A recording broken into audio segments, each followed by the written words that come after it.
and welcome to Dregs of Wisdom with Andrew Tanner. All right, we are on episode 10 of Dregs of Wisdom. I have a good friend with me today, DJ Taz Rashid. He is a yoga DJ, probably the most famous yoga DJ at this point, who teaches and performs at festivals all around the world. He has a high vibrational energy to any room instantly. He is prolific in the amount of music that he creates. During the COVID-19 pandemic, he created a way for yoga teachers around the world to have licensed music for their classes, and his music has just boomed all over the yoga world. You've probably heard some of it if you've taken a yoga class over the last 3 years. I know I play his stuff in my class all the time. He plays Native American flute, didgeridoo, hand percussion, guitar, piano, and he, just produces a ton of music. So we're going to have to learn a little more about that as we get into today. And he has DJ'd at tons of festivals, including he will be at the Berkshire Yoga Festival this summer. So DJ Taz, it is so awesome to have you here. Before we get started, I have a really important first question. So we're going to get right into it. All right. So how did the Renaissance contribute to cultural and intellectual changes in Europe? That's a good one, man. Well, if you're really serious. No, we're not. It's okay. But what do you any thoughts? I do love the Renaissance. It was like coming out of the dark ages, we had all that sickness and craziness, and the Renaissance just painted this new path with light and new energy and direction into music and just politics and philosophy and just a way of thinking, that was needed in Europe. And the crazy thing is, during those dark ages, if you look at different parts of the world, like India, Middle East, China, they were having a hardcore Renaissance, way before Europe got into its Renaissance time. So, it was about time Europe got out of the barbarian state and, started doing what it needs to be doing. So I'm happy for that. Wasn't expecting that question, but I love history. Oh man. All right. That was just, you caught me off guard there. We always do that. The first question of every podcast is like that. And there's no more. We get good stuff sometimes from that. But yeah, let's rock it. So for real this time, the thing that most impresses me about you is just how much music you have put out in the last few years. Like, I feel like I get a new track from you like every week. That's true. You do. If you follow me, say on Spotify or whatever. Yeah, I do. Yeah. And I'm always like, oh, here we go, the latest. It's like almost like how a yoga teacher puts out a class every week. You're putting out a piece of music every week. And I would just love to hear a little bit about your creative process. Like, what's a day in the life like for DJ Taz Rashid? Honestly, it started around 2020 when, world was kind of shutting down. And I always the world of release. It's an artistic thing. It's not just about music. If you look at creatives and artists in general, it's there's this guy named Steven Pressfield. I don't know if you've ever heard of him. He's an author. He wrote the book called the War of Art, but he has a lot of other books as well. Just do the work. And it's all about connecting with your muse and your energy. And even if it's not going to be world success or the biggest next hit, you just got to do something to stay in that flow. Right. So for me, it's I love staying in the flow energy. And for me, it's I'm not a writer, but he's a writer. He talks about even if you don't have something great, just sit down and type. Or for me, it's I just sit down and I'll write, and it started in, like I said, in 2020, where I was just inspired to continue my writing process. But then I was you know what, I should just release consistently on a regular basis. And that became an every week type of thing. And I haven't missed a week since 2020. And whether it's a single or a small EP or a full album. And I love to collaborate as well. So there's a there's definitely an art to it, and it becomes an operational management thing, to be honest. Like it becomes like a project management type thing. You really have to be super organized, and you have to know how to deliver the product. You can't just create it. There's like a whole process involved, and there's like, that's the art form. It's not just about creating the work element, getting it to the ears, someone like you to actually hear it. How do you promote that? Like, so there's so many things involved, but once you kind of figure out a flow, you can just keep doing it over and over and try different things, and enjoy the process. But so like, do you, I know you're also a father, like when do you sit down at your desk and is it a desk? Is it a piano? Like, what are you sitting down to make music? And how do you get started? Like in the morning, like what's your day like? Yeah. I'll be honest, every day is different. There's no set, like, this is it, just especially with family right now. Like if I didn't have a family, I bet I could just create like a regimented, like, militaristic schedule of like, this is what I do, and no one can get in the way of this process. Like I get up at 5 and I meditate and I do this and do that next and do that. And with the family, like right now, as I was saying, like we're dealing with childcare opportunity. We're looking for someone help and stuff like that. And so with that, every day is different schedule based on what my wife's schedule is looking like, how we're working. So when I do have segment or blocks of time, I have to really prioritize that and look at it as like what are the big things that's needed, and sometimes like I'm not writing music for myself at times because there's other things that need to get done, for the business. Like I might have client to write music for that takes precedent over my personal stuff. So every day is different. I like to prioritize on the big projects, but when I do sit down, I'm sitting down in my studio, in my like office, and which is a desk, but I've got like keyboards to my left. I've got a keyboard in front of me. I've got a keyboard in this like desk tray that I pull out. I've got like guitars and stuff in the other room. So I have a lot of instruments, but I've got them kind of separated. I bring them in when necessary. I've got microphones in the back, you can see. So this just depends what I'm working on, but I'm very intentional. Every project, I'm not just sitting down and just being like, I don't know what's going to happen. I know exactly what I want to do, when I'm doing certain things. And it's I'm a very intentional musician. So I'm creating. I wouldn't say I'm in that like avant-garde, like just creating some, really unique, interesting art just for the sake of it. I'm not in that space usually. I go into writing music thinking like, what am I creating this for? Is this okay? This is going to be probably going to end up in a yoga playlist. And I get so crazy. I think like this is going to end up in like, a build section of a yoga class where they're doing cat cows or something like that. I get that.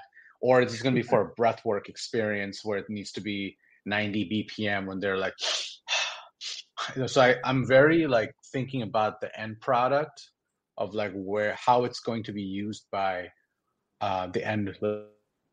So I'm creating a Shavasana track or whatever. So I think about that, Do you create playlists of and I should know this because I use your stuff all the time, but I just kind of do it on my own. I'll like listen to it and I find something, I throw it into a playlist.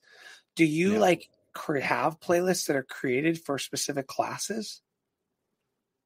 I mean, yes, and the big answer is easy answer, a big yes. I've got like on my Spotify playlist, on my Spotify page, I've got a bunch of playlists on there that teachers can just like follow and hit play kind of thing that I change up every month. One is called the Yoga Playlist of the Month. I think there's like 16, 17,000 yogis kind of like listening to that regularly, and we can link it, whatever. But then I also have my yoga through my website where people can get access, and about this because I think you have a subscription. I'm a subscriber, man. I'm a paid subscriber. I pay because I want. Thank you. For people to know, like, if you're a yoga teacher listening to this, if you're putting videos on YouTube and stuff, and you can't use music that's not licensed, you have to own a license for your music. So especially if you ever want to monetize it, Yeah, so what I was going to say is that there's a new upgrade to that system coming out where there's going to be like 108 playlists. I have a bunch of playlists on Spotify and Apple Music on there for people to listen to and get inspired. But what I'm saying is like I'm going to actually provide these playlists on this new platform where you can just like wells and add them to your like YouTube video or whatever in a very easy way. So it's already like done for you. So you just have to like download the playlist and then just like slap the songs, on Garage or iMovie or whatever you use, Adobe or Final Cut Pro, whatever video software you use on your desktop. So it makes it a very easy process. And if you're just looking to stream music, yeah, I've got tons of playlists on Spotify, Apple Music already created for you to listen to and practice with. That makes life a lot easier, What would you say? What is there a piece that you're most proud of your own music that you just love the most? Like is there, I don't know. I've noticed like on Spotify, Inspiration Drive always gets like put to the top of my list for some reason. I don't know if that's just me or if that's like your most popular song. I also love Love Me, and the Gold, the whole Gold Flow, the whole album. But I'm curious for you personally, what's your favorite? Like I feel like there's probably 100 of your songs that I haven't heard yet. Like that's how many you're. Oh yeah, probably more. There's a lot of stuff. Yeah, what should be, those are some classics that people really love, and I think there's like an energetic thing maybe going on in there emotionally that people hear and they kind of feel. And I'd love to like return to some of the like. Sometimes I think like what was going on in my life. Like I was really like a lot of those classic songs that are still very popular. It's interesting, like old tracks that I wrote back in like 2018, 19 kind of time. And in some ways, I feel like that's when I was like kind of like getting started in a big way in production. And so like I've been playing music my whole life, but actually producing music with good education and all that has been in the past like 5 years or so. So it's not been like tons of time that I've been producing music. I was self-taught for a while, from 2014 I learned, because it's all like, computers, and you have to like learn how to like run the software. Like you could be an amazing musician, but if you don't know how to do the software, if you're going to do it yourself, it's going to be rather difficult. So I actually someone told me, like a good producer, told me like, hey, you should get some education, really, because it's really nitty-gritty stuff. Like software education. Like you were already an musician with various instruments. Yes. But it was more like understanding production. Exactly. Yeah, like I've been playing piano since like 5th grade and guitar since like 7th grade, and like all these other instruments. Those are my main. But like learning to produce is a very computer technology driven thing, and you're talking like lots of different types of technology. Like there's a lot of hardware, in the world of music production. There's a lot of hardware, but now majority of that hardware exists in software. But you have to learn how to still use. So you may have your main platform, your software, but within that there's like hundreds and hundreds of different types of, they're called like plugins or VSTs. The plugins being like each is a little software of its own that do different things like EQ, compression, special effects, and this and that. So you have to learn how to use all that. It just doesn't magically happen. And so that's been a path of mine since like, since the late 2000 teens or whatever it is, to really like get educated around that, tutorials, online programming. And that's changed my whole life, so now I have the tools. I know what to do, But so you mentioned just a minute ago, like you started in 5th grade. What got you into music? Like, where'd you grow up? What were you like? What drew you into music? And did you know music was going to be your whole life, basically? Yeah, I was gonna say, like, since childhood, like I always joke around with people because, I'm from like Southeast Asia, which is like a country called Bangladesh, and the culture there is like, you up to become either a doctor or like an engineer, kind of and most of those families, they may have music or art like going on in their families, but it's just like no one ever pursues that as an actual like career path, let's just say.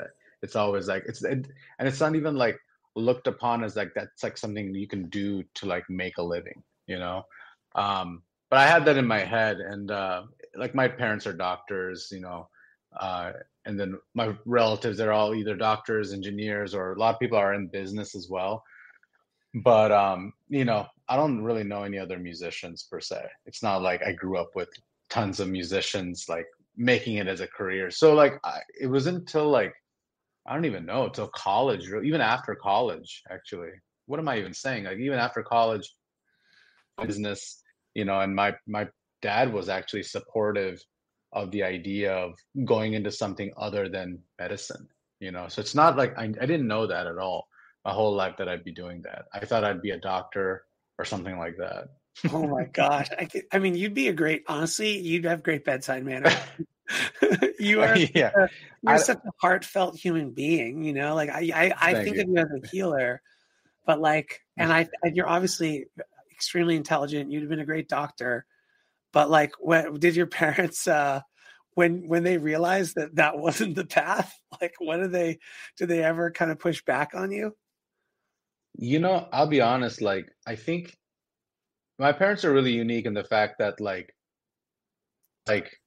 you know Asian Indian kind of like background culture. I would say they're very modernized in their way of thinking, because like they just want me to be, they just want me to be happy and have like abundance in my life, and like and create, like, it's for them, it's not like, oh, we're ashamed because my son is a DJ in the Bengali community. Like there's people like that. There's actually a lot of parents like that they're ashamed if their kids are not like some doctor or some computer science person. And those careers paths are amazing and wonderful. It's just not mine.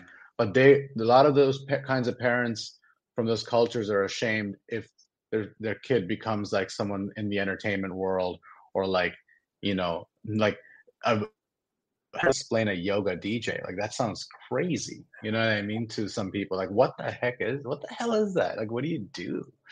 How do you make money?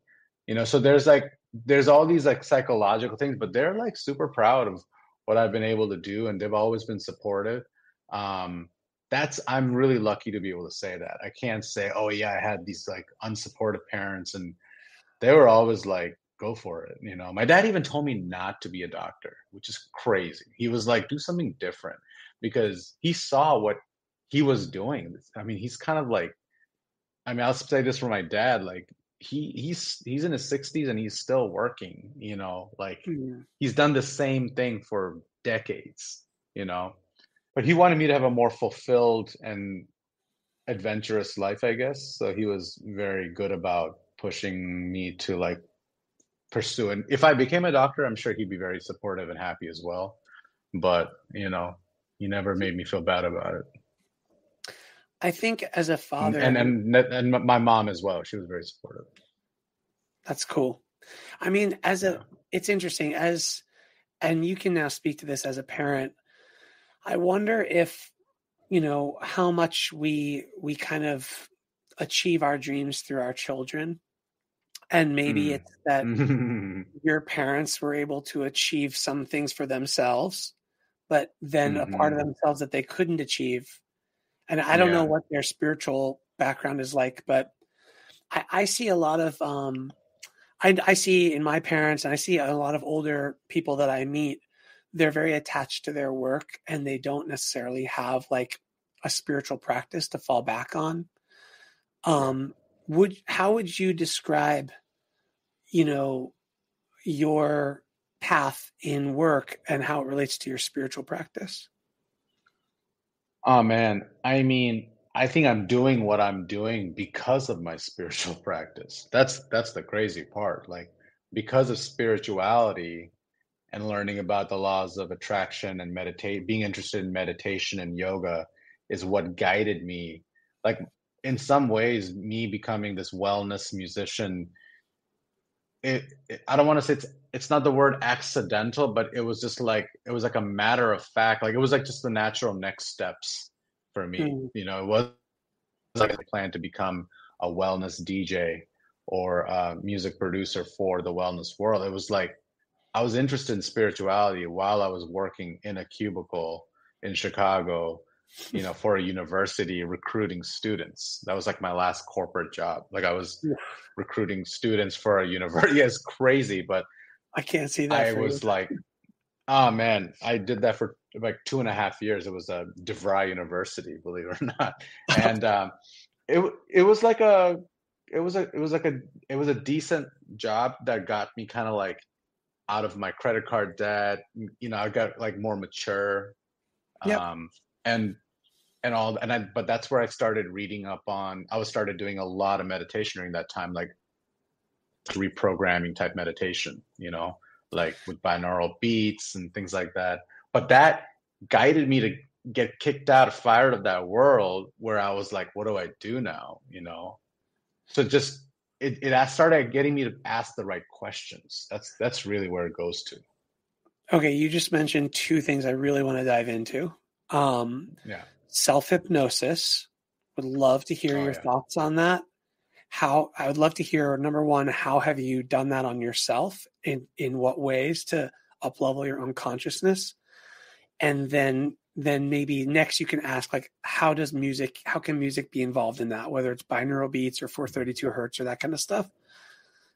Can you talk to those things? Yeah, I can't speak as the 432 hertz thing. I mean, I know all about it, but but I will tell you I'm an experiential type person where like I can tell you what I experienced in my life and what's real for me.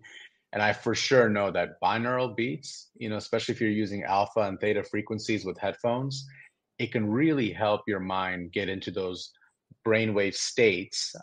From what I've experienced, and so while you're doing guided meditations with those brainwave state, binaural beats, whether it's alpha, theta, you can change your reality through reprogramming your mind, which is getting you in those like deep states. When you get in those deep meditation states, basically it's called a hypnagogic.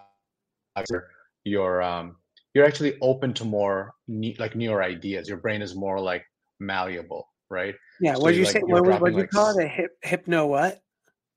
Hypnagogic state is as a technical term for it. Yeah. So we experience this every day. Everybody that's listening to this, and usually it's right before you fall asleep. You're in that kind of like loosey-goosey state where you're not fully awake, fully asleep. You might like kick a leg or something like that. Like that's a hypnagogic state. It's actually really great to listen to any kind of like subconscious reprogramming meditations, or just like meditations to like whatever you want to, like, say you're like, hey, I want to stop, like someone wants to stop smoking, or they want to feel more confident in their life, or they want stress or good sleep.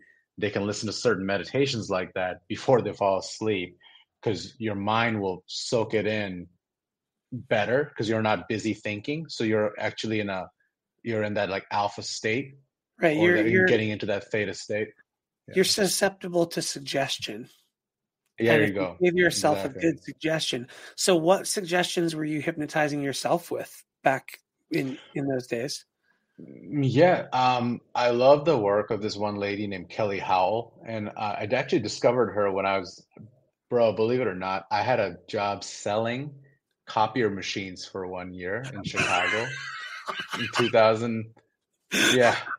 I don't know why I think that's so funny. It like reminds me of like the guy from The Office. You know what I mean? Like it was literally like and I was like door to door. So I was outside sales. Door to door.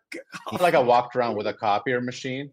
They actually did that in the 80s. They would literally roll around a copier machine from building to building, which I think is insane, but people did that.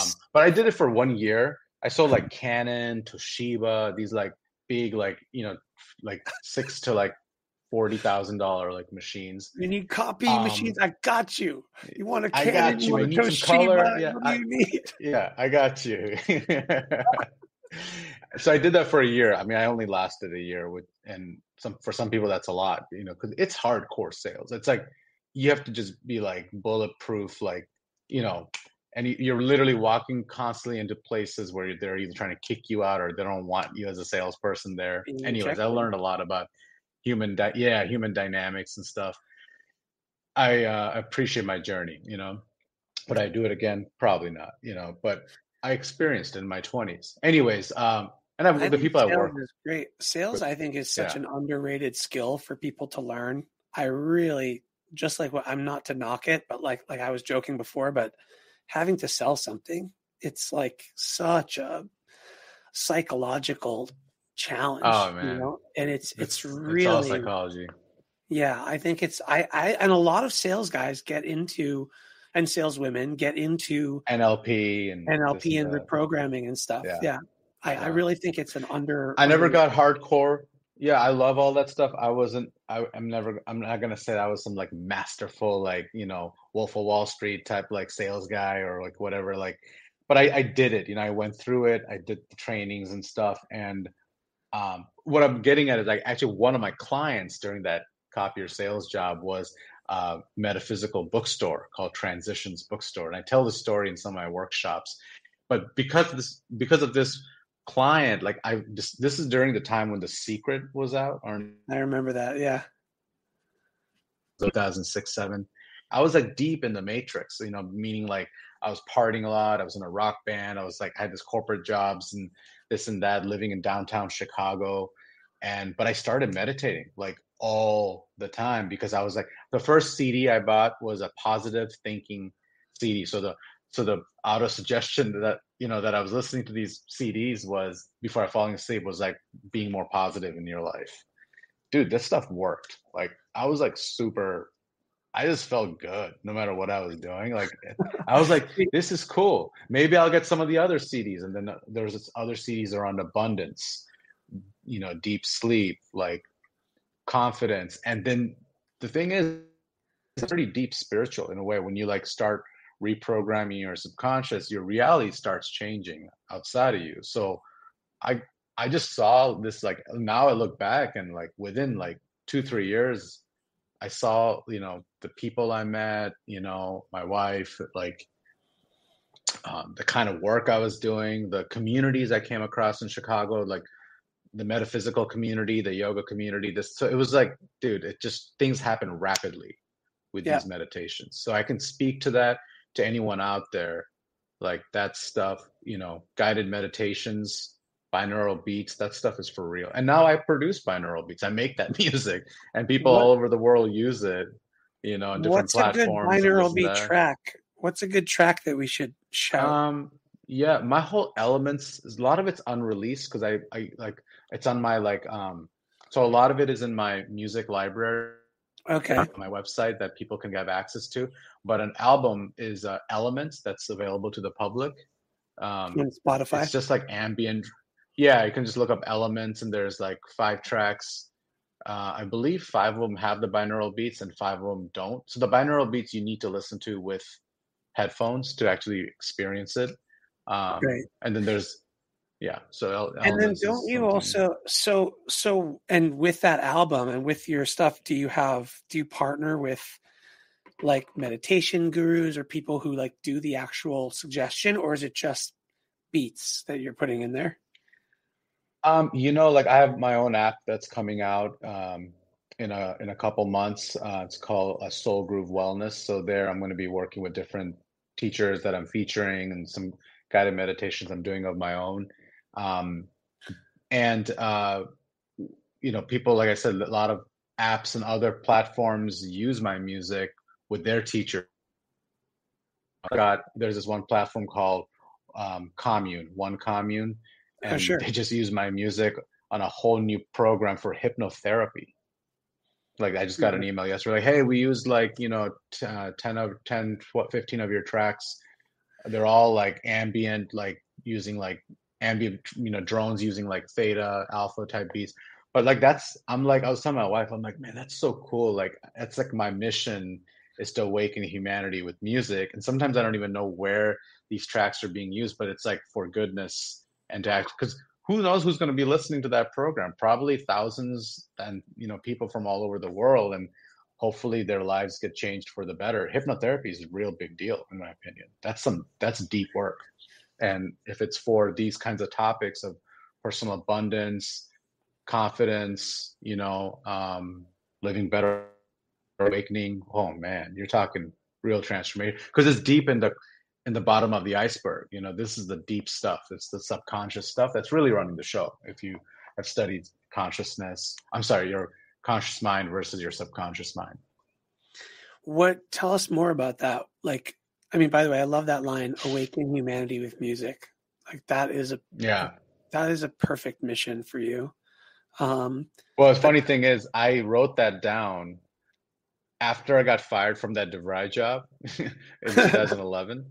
I went to India for a month, and when I came back with my coach at the time, my friend Soleo, I wrote that down. I wasn't a DJ yet, even. It's the crazy part, and I wasn't producing music. And I wrote, I don't know what it is, man, but I want to work with music, and I want to transform humanity with it. So I wrote that down, and then because I wrote it down, they've shown Harvard studies. Write down your mission, purpose, it becomes more alive. Yeah. I wrote it down. I looked at it every day. And then, within like a year, I was like DJing. I taught myself. And then within a couple of years after that, I was producing music. So I didn't know that's what I was going to do, but I knew that was going to be a direction. Yeah. Oh, I have so many questions, but I'll go with this one first. What is the deepest state of spiritual, like for your own personal spiritual practice? Is there like a state that you're trying to reach, a state of consciousness, or is it an insight that you're trying to have, or have you had certain states of consciousness that you're trying to understand? Where are you on your own personal spiritual journey? That's great. Yeah, I love that. I love that conversation because it's always evolving. I would say, to keep it like simple, like my goal, in the spiritual path is to genuinely feel like I'm living a happy life, and feel like I'm living an authentic expression of me as an individual, and also feel fulfilled while doing that. So that's some like basic things I'm looking for, and with that comes the experience of my family, and all those things that are tied to those experiences with my family. Now, personally, as an individual, I know that I can choose the energy of happiness, even if things are crazy in my, like whatever is happening, things are out of my control. I can still choose certain kind of like, my attitude, my emotion. And so in that experience, my spirituality is, of course, a meditation practice to calm the mind, because the mind is going to be there, the ego. So that's going to do its thing. So those daily practices are very critical, I think, for me and for humanity in general, to find peace. When I find peace, I can find happiness, and finding peace by knowing these tools is very important. So breath work, meditation to calm things down. As far as like what I'm attaining towards, I think whether it's like full in Buddha-like enlightenment, of just being one with everything, I've definitely experienced certain aspects of this. I feel like during my journey, I'm also very interested in the conversation of God and how we experience the divine energy of like the kind of God to worship or are worshiping, whether we realize it or not. Because that's, I think, deep in our human psyche, is like Abrahamic religions or Eastern religions, whatever it is, like we've been trained to think of God in a certain way, and so being or having the ability to rethink of what that relationship is and what kind of God we actually want to worship or connect to is a very important conversation. So is it a loving God? Is it a fearful God? These are very powerful things for me, it's about worshiping that kind of loving God, and then taking those qualities on for myself and practicing that on a daily basis as I live my life. It's like, because you end up kind of like becoming what you worship, in my opinion. If you're worshiping a very judgmental, that's gonna like throw you in hell for anything bad you do. Again, if that's someone's belief, that's fine. It's not the way I think of things anymore. Like, I grew up from an Abrahamic religion originally, and I still, aspects of that I still love, and then there's certain aspects that I don't connect with anymore. So these are things I still think about, man. I love this conversation, and I can't say that I figured it all out, because I'm still uncovering new things all the time about spirituality and religion. That's why I love, it's a conversation and it's a journey, right? Yeah. So for you, you mentioned like, do you try to see God as love and worship God as love, but as like, as almost like as if love is a being, or is it something like, what is God to you? Yeah, I think And yeah, I real think quick, the sorry, before you answer that, did you grow up Christian, Muslim, Jewish? What was your so background? so I grew up, and with and Yep. in Islam, you worship one God, the same kind of like one God from Christianity and Judaism. And for me, I think that one God that created everything that's within all of us, whether you're good, bad, whatever it is, it's everything is the divine, right? Like everything on earth, whether how we see it or experiencing it as like good or evil or whatever it is that we perceive things as, in my opinion, it's still the divine expression here on earth for us to experience, and it experiencing itself. And to me, regardless of what we see, it's the creator of everything, which is pure love and um, pure creative energy and essence, and it experiencing itself in every moment. So I choose to, whether it is the absolute. So with that power, I feel like I am choosing to worship and believing in a loving God. I do believe karma is real, but I also believe that like I'm not stuck on this earth based on my karma. Like it's not like it's like a trap. Like I feel like we can do things to like we're still capable and powerful, that we do have free will, that we're not like stuck in some sort of like, oh, this is it, like we do have that divine power. And so yes, I believe in a loving God regardless of what's happening in the world. Like there's laws to everything. Do you believe in reincarnation? I think like I've heard so many different ideas around reincarnation. I grew up not believing it, but I do believe that our soul learned the lessons. Hmm. So I guess that is, I don't know if it's going to come back as an animal or like that's very like detailed stuff that I can't speak to that. You know what I mean? Like I don't know that. Like I think it's a great conversation, but I do believe that our soul is, even if our soul is a part of God, and I believe that our soul is trying to learn its lessons. So if it Hmm. doesn't learn all the lessons it's supposed to learn, it may come back, whether maybe in this dimension. I do believe in other lokas or other dimensions. Maybe it goes somewhere else and tries to learn. I don't know. Like it's like an elevator. Even in the Abrahamic religions, there's like 7 levels of heaven, 7 levels of hell, and whatever. Like, and even in like a lot of the in the Vedic, there are levels of up and down. There's Hmm. definitely, that's an interesting thing, and As I there don't know is what in the that fully all Eastern, looks like. yeah, the East Asian traditions have that too. I mean, it sounds like you're saying that Exactly. like God is, we're all God, we're all portions, our soul is a portion of God, and God is basically, trying to experience all of existence. And that experience of creation is love, whether it shows itself as good or evil, whether it shows itself as in a higher realm or a lower realm. Is that what you mean? Hmm. Or Yeah, yeah, exactly. Like it's this like it's a big, matrix in that sense, where like the programmer is experiencing this energy, which is in a lot of like, again, in a lot of Abrahamic religions, whether it's like Moses, you read the scripts and they say it is like really difficult for us to fully grasp the idea of God. Like, as a human being, like we may have this spark, but like to fully comprehend the magnificence of the one,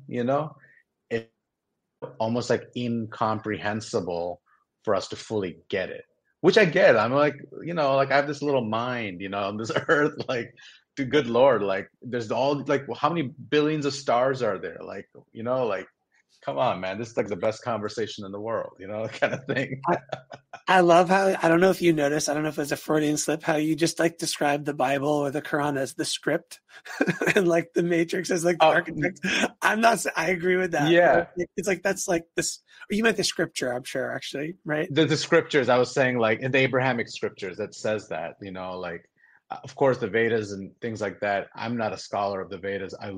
I do know some things around it, but I'm just saying from what I grew up with Abrahamic, like I remember growing up as a kid, like learning about God speaking to like Moses and like just there's this like really cool stuff. Like I love those stories. Even as a Muslim, the interesting thing is we learn about these other religions, and so there's a deep appreciation of all the religions minded Islamic kind of like background, which I'm grateful for now. I mean, it sounds like, you're raised in a very like liberal Muslim family. What's it like? Is it hard now being like a liberal? I don't know if you still identify as Muslim, but like, I'd love to hear just how you and your parents like think about the world now and how social media and everything has made it such a big issue. And maybe it was an issue even growing up. I don't know, but I'm curious how you navigate all that, and any thoughts on that experience that you want to share?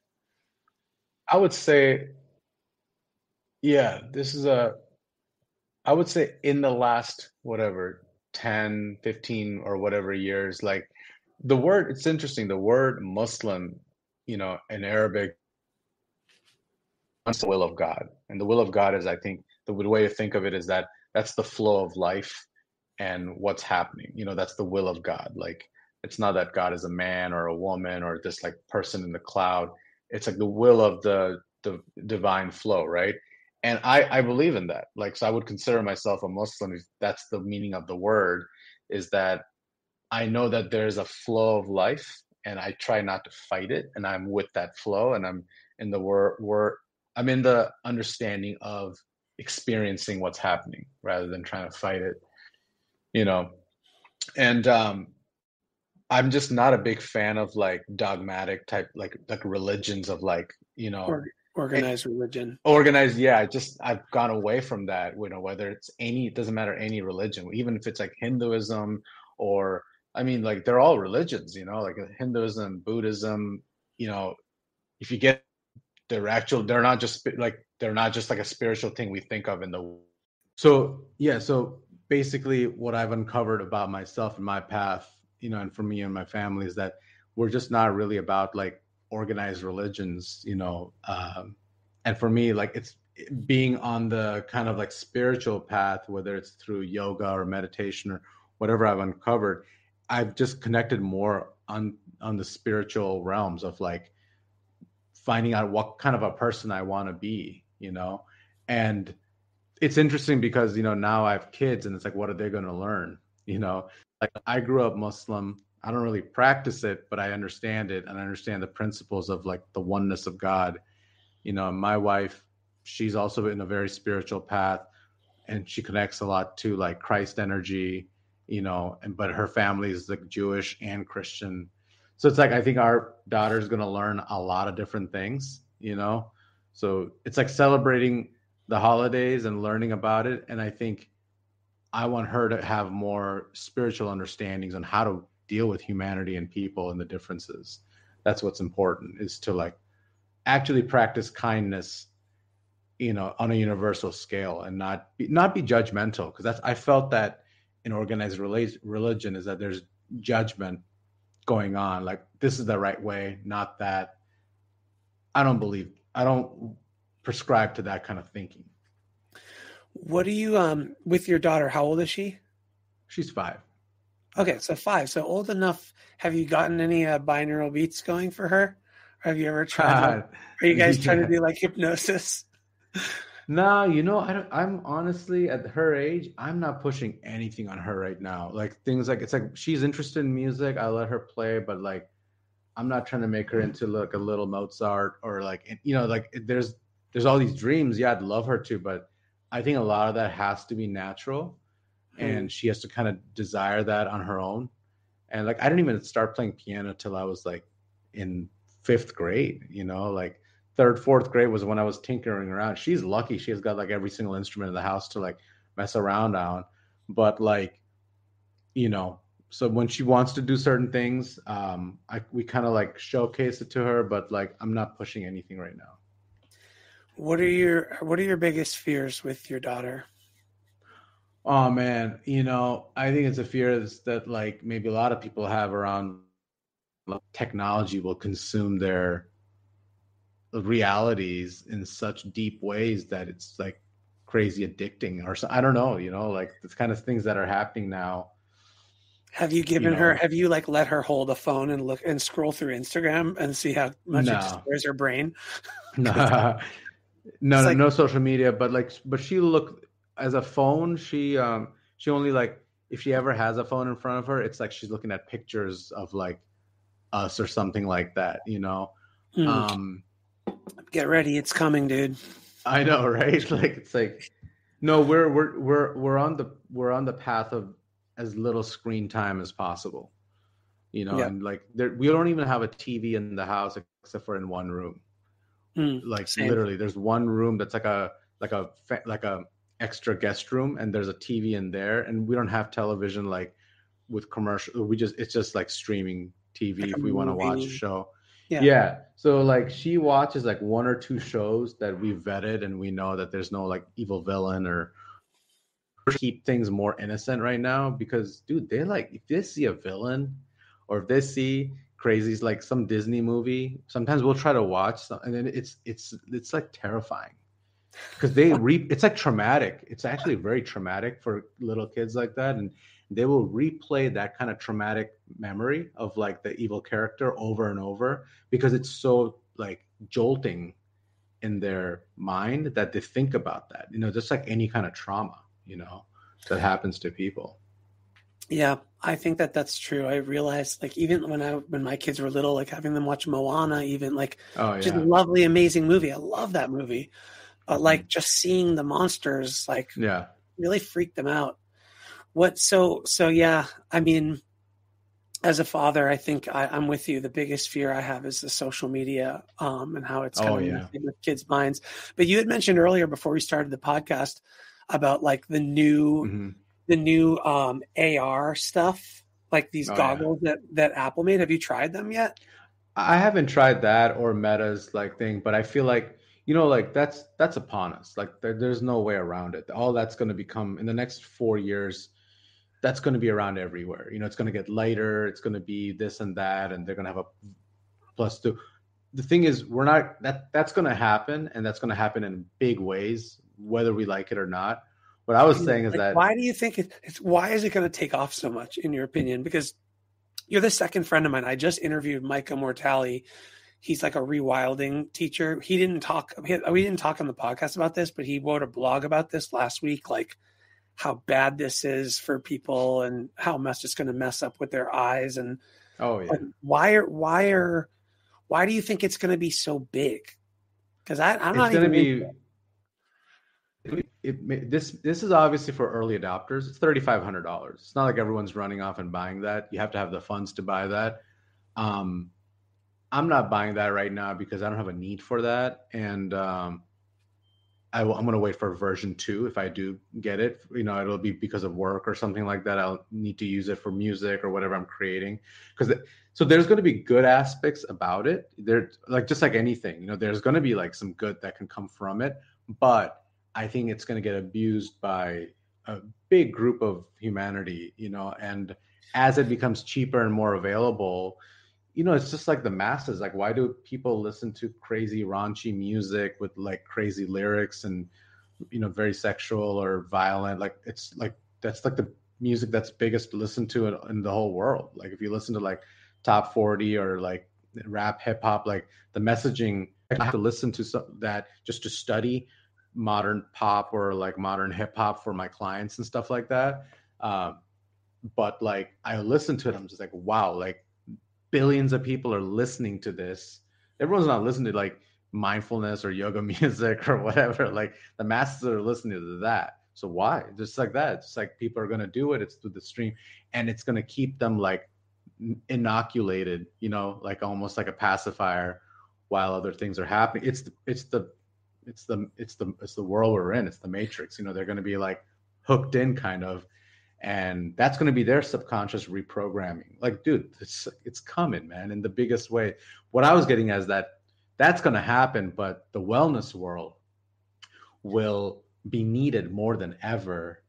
Like someone that's like, say, on an AR headset for 6 hours a day doing work, dude, they're going to need to meditate just to keep their sanity. They're going to need to do some, just be out in nature just to like, I mean, you're still an animal at the end of the day. We have this body. and for those that don't know what we're talking about, these AR headsets will allow you to do spatial computing. So it's like your computer will be in front of you like a hologram. It won't actually be there. It'll be in the goggles, but you'll perceive it as a hologram in front of you, and you'll be able to move stuff around, similar to like what you saw in Star Trek and stuff when we were kids. Yeah. And so that spatial computing is going to be like the next, like we think we think our eyes are messed up. Like my eyes are gotten so messed up because it's all retinal stuff. It's tracking your eye for everything. So like imagine sitting in that for 4 or 5 hours doing your daily work every day. There's EMFs, whatever technological stuff that is in those machines. Like you're literally, it's on your head and brain. Which of all that will be, I'm not running out to get it, but it's happening.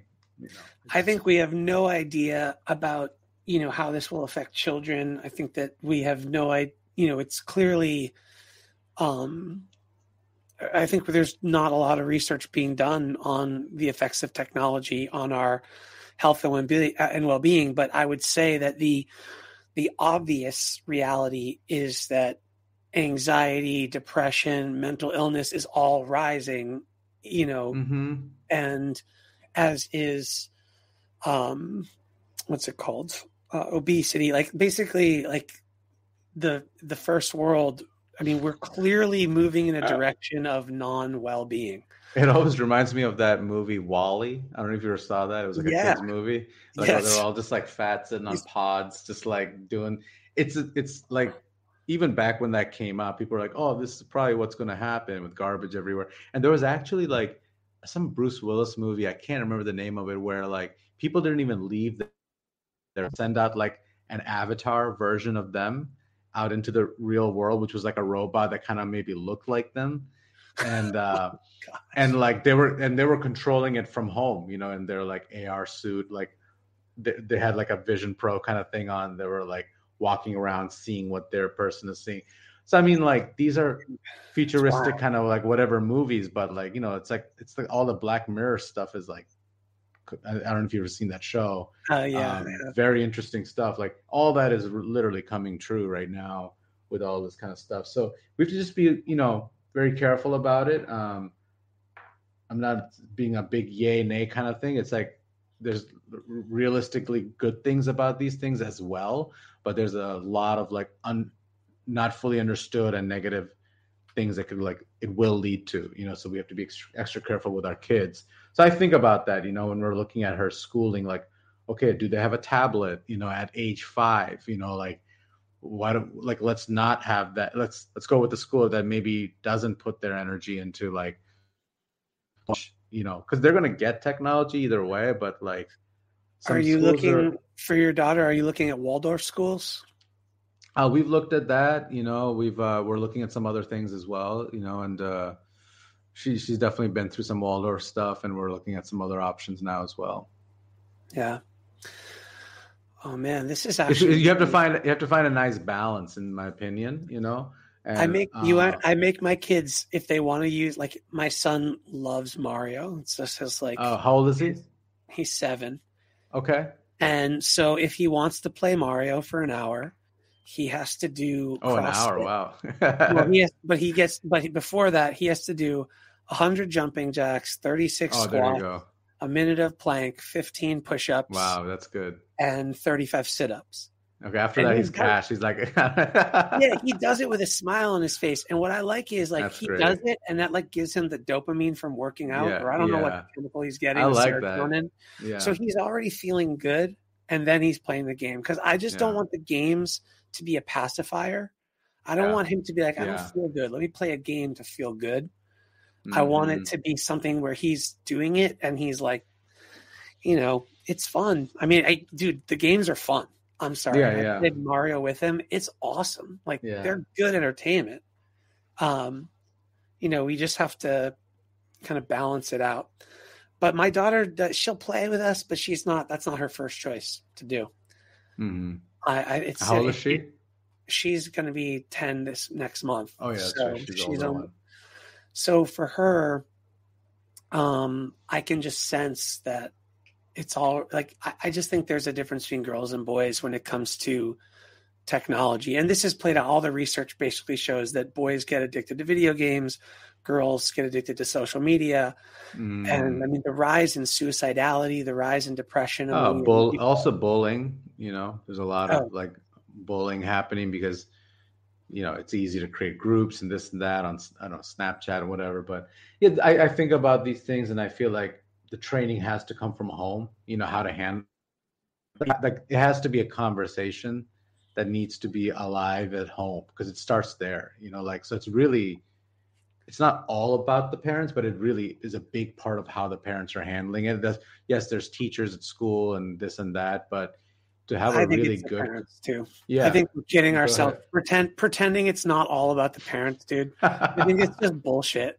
I mean, I'll just say this. I'm going to be one of those parents that I'm not going to let my daughter have social media until she's out of the house. Like, well, I mean, some of the biggest people from those companies, like they will say that they didn't give it to their kids till they were like 14 or 15. And these are the people who run the companies. Right. I mean, I know that they're going to have screens. That's one thing. But social media for girls is literally like poison. Like the, you know, the likes. Comparison. Comparison and Instagram, I truly believe, which I'm on, you know, we use it for business and stuff. But for young girls, it's probably pure mental poison. Yeah. It should be till they're like after high school. That technically, like, it's just as bad for your brain as a drug. Like, why would we let our kids we wouldn't let our kids have drugs before they're 18, you know? So, yeah, you hit my nerve on that one, brother. Sorry. Yeah, no, dude, this is the real stuff. This is the conversation that, you know, keeps, you know, I think this is the real stuff of our society. Like that's happening right now. Like, yes, there's so much happening in the world. Like some stuff, but like, I think like as parents, like these are the kinds of things we think about and, you know, how are we going to raise our kids? There's so many ways, like, right? Like even like education wise, there's my wife and I were just talking about this yesterday. Like there's so many different ways, you know, that you can raise kids in their education system, and 100 different schools will tell you their way is the best way, you know? And like, you know what I mean? Like there's so many different paths to like raising, and it's not easy. It's definitely not easy to have it all figured out, but like, there needs to be action. We do need to keep trying, and we need to keep having the conversation. I think that's the most, I can't throw it off. Yeah. Do you bring your daughter to any of the yoga festivals? You know, I took her last year to this one in North Carolina, and she absolutely loved it. Like she's made for it, built for the road. Like she was on stage dancing when I was playing. And so I have this dream that I wanted like her to tour with me. And even be on stage. I don't care. Like I'll do DJ sets with her, whatever. Like I have this dream that like we're like literally like a family band or something like that. I love that. I have that same dream. When my kids are older, I want to bring them kind of on tour. But for now, I think I think yoga festivals are great for kids. Like just being in that vibe, being in that high vibration. Like being around a lot of adults that are doing healthy stuff. Like it's a totally different experience for them. I'm not trying to plug my yoga festival, but I'm also like, I really think just having kids walk around in that vibe is so huge. A lot of the adults, they have kids now, that are running these events, or they're the teachers or musicians. So like, there's more kids at these festivals as well, which is cool. So like this, the one I took her to, this one called Soul Harmony Festival. There's tons of kids there. There's kids dressed up as dinosaurs and this and things. And so it was like super fun. And it's actually not really difficult to do. It could just be like a kid's tent or something, and people bring whatever. But like, she felt like she like loved it because she saw this, like, would I take her to like a conference that's super no, like it's not her jam, but the festivals, you can easily do that. There's grass, the vendors are fun. You can go talk to them. They have like jewelry, clothes, this and that. Like she was like into it, and she's 5. I mean, she was 4.5 then, when we went. Yeah. And it's cool. That's awesome. Mm-hmm. Taz, I think, we'll probably, we've been going for over an hour. The last thing, I don't know if there's any thoughts you wanted to share in general. The thing I want to put in your brain as a little like seed to plant is I can't wait to learn more about your app, whatever that is. Would love to figure out ways of creating binaural beat, helpful suggestion content, dregs of wisdom, if we will. I just think that that's such a helpful tool that people aren't necessarily using. It's passive, It's so easy, and you don't even have to have access to too many different things. If you can find like 1 or 2 good meditations, you just do those like over and over type thing, and then you try something else. Usually it's like repetitive is better than like doing a lot of different things. It's better to do like one for like a month or 2 months or something like that. So you're right. It's a passive thing, but it becomes super active because you will see your life changing. Any last thoughts that you want to share before we call it a day? This is awesome. Yeah, I'll just share that, our world is going through a lot as usually it is. And I think it's important that, we keep having these conversations around wellness, around happiness, around everyone needs to be asking the right questions. And I invite people to ask more questions about their life and what it takes to live a more fulfilled, gratifying life, and to ultimately be, happy. Whatever that means for each individual. But I don't want people to ever feel like they're stuck or that there's no answer for them, because there is. We're always changing and evolving. So keep asking the right questions and surround yourself with, the type of people that's going to elevate your reality, not take you down, kind of thing. And at least that's what I'm doing for myself. The kind of work and people I do and hang out with, to have a more fulfilled experience. So thank you. Honestly, you are a very inspiring person to be around. I've loved being around you ever since we first met at a yoga festival years and years ago. One of my favorite people to just be with. So grateful that you will be performing and teaching at the Berkshire Yoga Festival this summer. So people watching this, if you want to learn more from DJ Taz Rashid, you will want to come to the festival and check him out. And thank you again. Peace, peace, peace. And peace and blessings. We're gonna count it out.